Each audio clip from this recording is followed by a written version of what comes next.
Erik, back with you again. This is the second installment of the empowerment presentation, and I'm going to share a diagram with you. But before we jump into that, I want to share with you where it came from. And it's a combination of choice theory, which is, in a nutshell, choice theory is the belief that I cannot control the events that occur in my life, but I have 100% control over how I respond to them. Huge fan of choice theory. And the other component of this is the work of Byron Katie, which states that reality is our friend. It's our stories about reality that's the enemy. And it's all about self-inquiry. So I put these two things together and I came up with this diagram. So here's the diagram. Event, interpretation, emotional response. So here's the logic. How much control do you have over the events you're aware of in the world? You may be saying none. Most people do.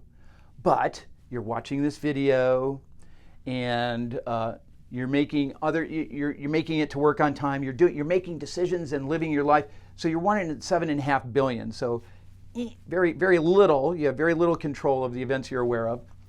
How about this, interpretation? How much control do you have over your interpretation of the events you're aware of in the world? Well, this is an easier one. That's my domain. I have complete control over my interpretation, right? And so do you. It may not seem like it at times, but we do. We have control over our interpretation. Now, there's a cause and effect relationship between interpretation and emotional response.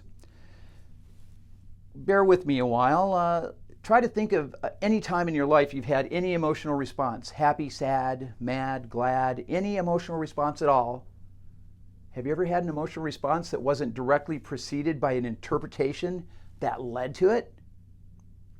No. Yeah. I've asked hundreds and hundreds of people, and no one comes up with an exception. Some people try.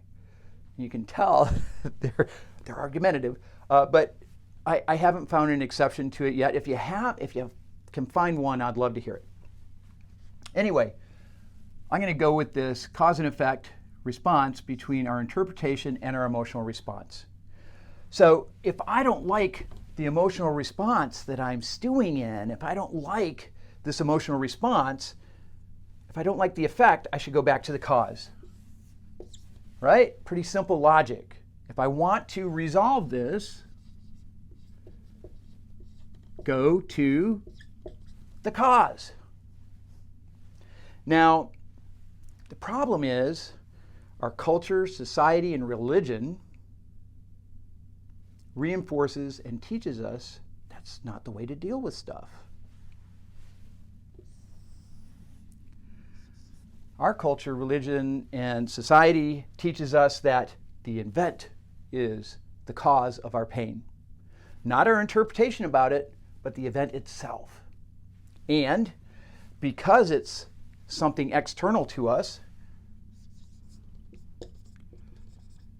this is the time to employ blame. And as soon as we employ blame, we say, I am a victim in this situation, and I give my power away to the event. And the event usually has absolutely no way of capitalizing on this. It doesn't realize that you've given your power away to it. You just give it away. It's gone. You're going to expend energy either way you go. If I have this emotional response I don't like, I can go the victim and blame route. That'll expend energy.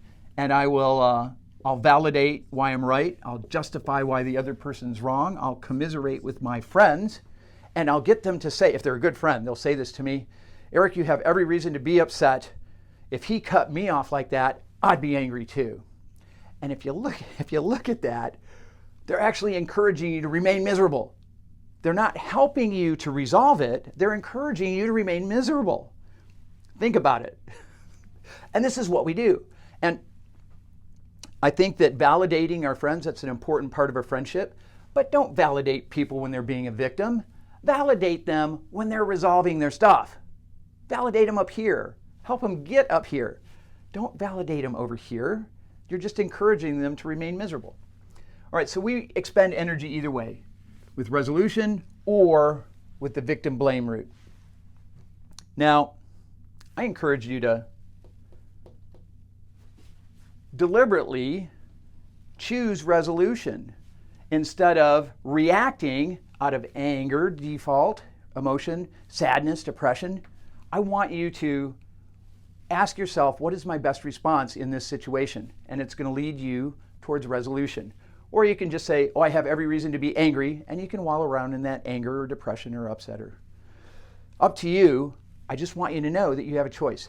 So there's a story I got to tell you. This video is going to run a little longer. You're going to love this story. Viktor Frankl. He was a Jew from Austria. He was in 4 different concentration camps, Nazi concentration camps. And he was a psychiatrist, an MD psychiatrist, before they locked him up.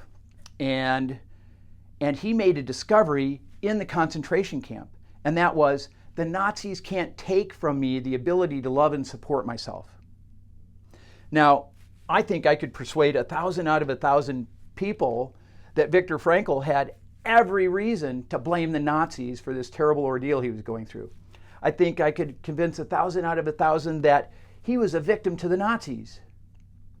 But in spite of everybody around him feeling like a victim and blaming the Nazis, he said, I'm going to love and support myself through this. Good choice, Viktor. Really good choice. What an incredible example. During this absolutely atrocious, terrible experience, he's loving and supporting himself. He's resolving. He's taking care of Viktor through that. Okay, what a great example. And it leads me to this question. Do any of you have anything going on in your life that's worse than a Nazi concentration camp? If the answer is no, you have a choice to empower yourself. And it happens by you taking responsibility for yourself, looking at resolution rather than the problem. Always focus on the resolution rather than the problem. You focus on, how do I resolve this? How do I take care of myself? How do I love myself and all the people I care about in this situation? It's going to take you this direction. Okay. If you like this video, I got a bunch more on my website. Please feel free to give them a look. And I got a free 20-minute phone consultation, and I'd love to hear from you. Thanks a lot. Bye.